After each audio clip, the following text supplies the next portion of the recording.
Israel multiplies in Egypt. Now these are the names of the sons of Israel who came to Egypt with Jacob. They came each one with his household: Reuben, Simeon, Levi, and Judah, Issachar, Zebulun, and Benjamin, Dan and Naphtali, Gad and Asher. All the persons who came from the loins of Jacob were 70 in number, but Joseph was already in Egypt. Joseph died, and all his brothers and all that generation.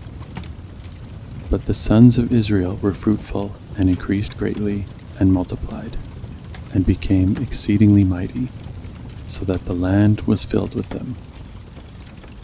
Now a new king arose over Egypt, who did not know Joseph. He said to his people, "Behold, the people of the sons of Israel are more and mightier than we.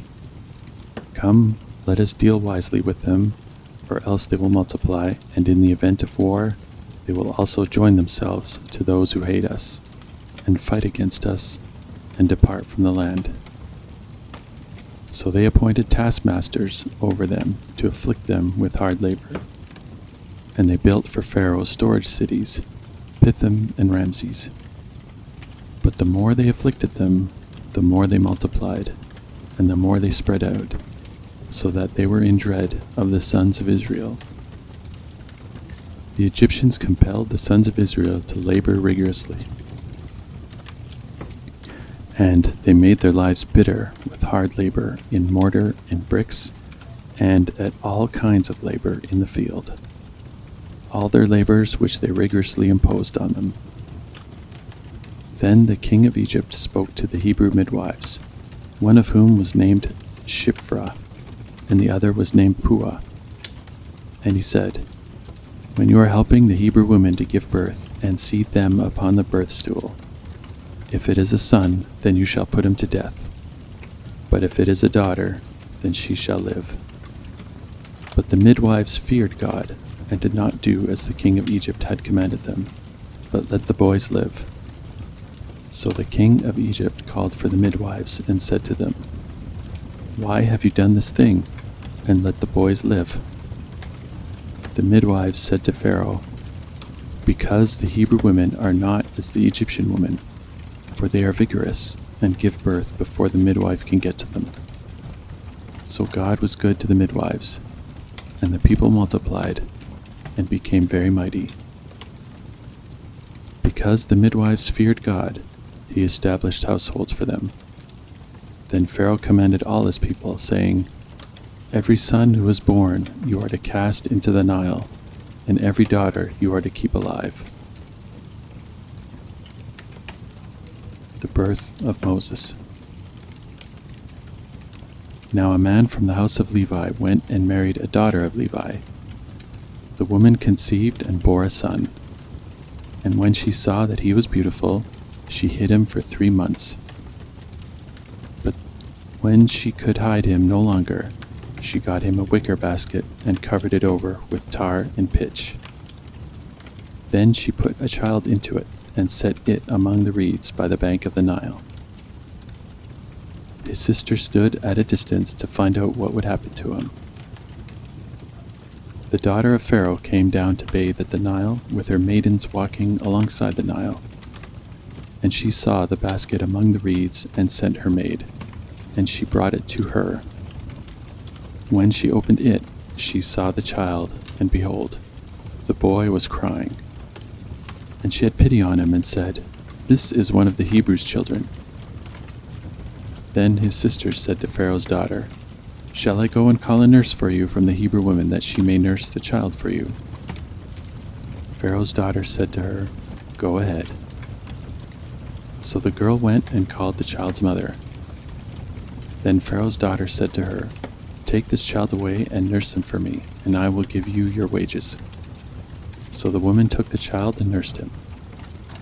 The child grew, and she brought him to Pharaoh's daughter, and he became her son. And she named him Moses, and said, "Because I drew him out of the water." Now it came about in those days, when Moses had grown up, that he went out to his brethren and looked on their hard labors. And he saw an Egyptian beating a Hebrew, one of his brethren. So he looked this way and that, and when he saw that there was no one around, he struck down the Egyptian and hid him in the sand. He went out the next day, and behold, 2 Hebrews were fighting with each other. And he said to the offender, "Why are you striking your companion?" But he said, "Who made you prince or a judge over us? Are you intending to kill me as you kill the Egyptian?" Then Moses was afraid and said, "Surely the matter has become known." Moses escapes to Midian. When Pharaoh heard of this matter, he tried to kill Moses. But Moses fled from the presence of Pharaoh and settled in the land of Midian. And he sat down by a well. Now the priest of Midian had 7 daughters, and they came to draw water and filled the troughs to water their father's flock. Then the shepherds came and drove them away. But Moses stood up and helped them and watered their flock. When they came to Reuel their father, he said, "Why have you come back so soon today?" So they said, "An Egyptian delivered us from the hand of the shepherds. And what is more, he even drew the water for us and watered the flock." He said to his daughters, "Where is he then? Why is it that you have left the man behind?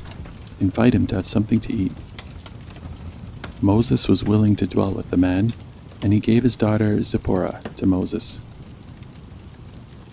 Then she gave birth to a son, and he named him Gershom, for he said, "I have been a sojourner in a foreign land." Now it came about in the course of those many days that the king of Egypt died, and the sons of Israel sighed because of the bondage, and they cried out, and their cry for help because of their bondage rose up to God.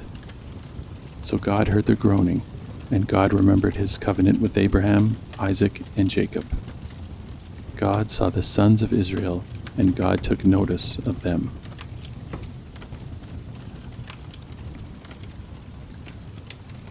Exodus 3, the burning bush. Now Moses was pasturing the flock of Jethro his father-in-law, the priest of Midian, and he led the flock to the west side of the wilderness, and came to Horeb, the mountain of God. The angel of the Lord appeared to him in a blazing fire from the midst of a bush. And he looked, and behold, the bush was burning with fire, yet the bush was not consumed. So Moses said, "I must turn aside now and see this marvelous sight, why the bush is not burned up." When the Lord saw that he turned aside to look, God called to him from the midst of the bush and said, "Moses, Moses." And he said, "Here I am." Then he said, "Do not come near here. Remove your sandals from your feet, for the place on which you are standing is holy ground."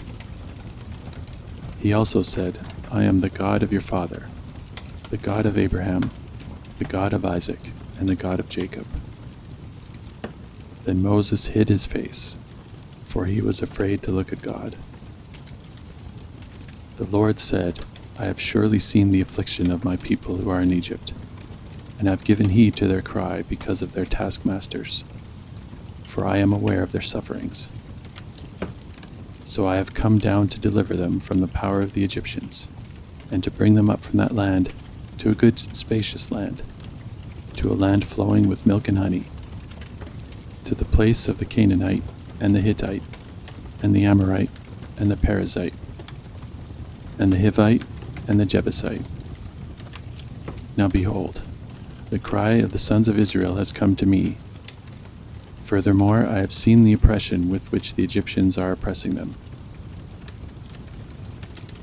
The mission of Moses. "Therefore, come now, and I will send you to Pharaoh, so that you may bring my people, the sons of Israel, out of Egypt." But Moses said to God, "Who am I, that I should go to Pharaoh, and that I should bring the sons of Israel out of Egypt?" And he said, "Certainly I will be with you, and this shall be the sign to you that it is I who have sent you. When you have brought the people out of Egypt, you shall worship God at this mountain." Then Moses said to God, "Behold, I am going to the sons of Israel, and I will say to them, 'The God of your fathers has sent me.' Now they may say to me, 'What is his name?' What shall I say to them?" God said to Moses, "I am who I am." And he said, "Thus you shall say to the sons of Israel, 'I am has sent me to you.'" God furthermore said to Moses, "Thus you shall say to the sons of Israel, 'The Lord, the God of your fathers, the God of Abraham, the God of Isaac, and the God of Jacob, has sent me to you.'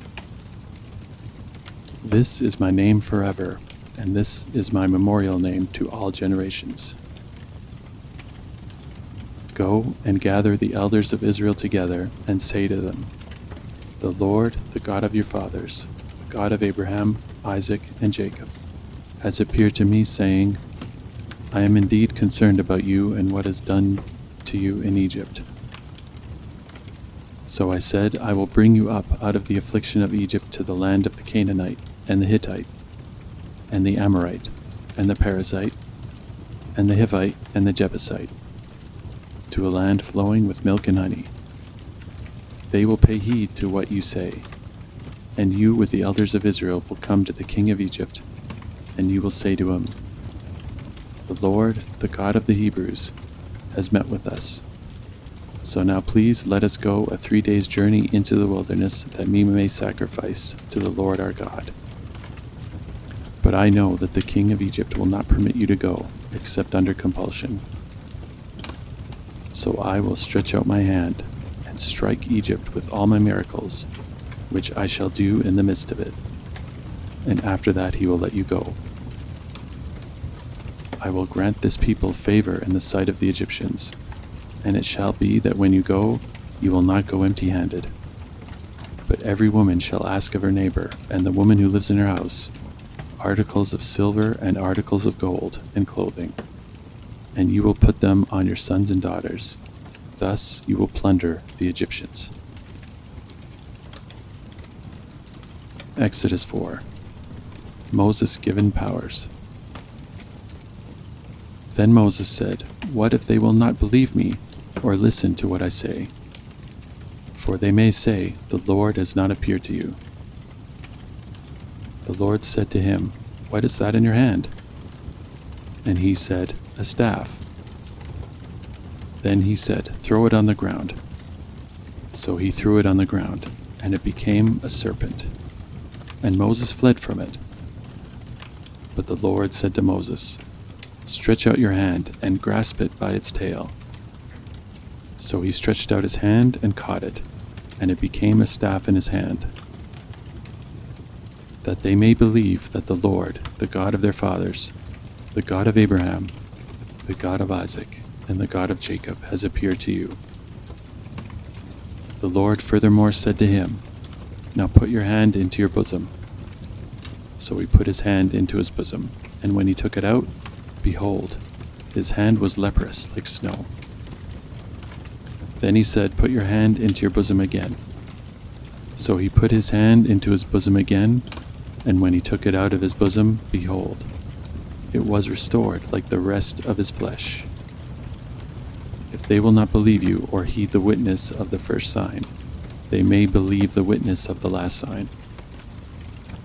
But if they will not believe even these 2 signs, or heed what you say, then you shall take some water from the Nile, and pour it on the dry ground. And the water which you take from the Nile will become blood on the dry ground. Then Moses said to the Lord, Please, Lord, I have never been eloquent, neither recently nor in time past, nor since you have spoken to your servant, for I am slow of speech and slow of tongue. The Lord said to him, Who has made man's mouth? Or who makes him mute or deaf or seeing or blind? Is it not I, the Lord? Now then go, and I, even I, will be with your mouth, and teach you what you are to say. But he said, Please, Lord, now send the message by whomever you will. Aaron to be Moses' mouthpiece. Then the anger of the Lord burned against Moses, and he said, "Is there not your brother Aaron the Levite? I know that he speaks fluently, and moreover, behold, he is coming out to meet you. When he sees you, he will be glad in his heart. You are to speak to him and put the words in his mouth. I, even I, will be with your mouth and his mouth, and I will teach you with what you are to do. Moreover, he shall speak for you to the people, and he will be as mouth for you, and you will be as God to him. You shall take in your hand this staff, with which you shall perform the signs."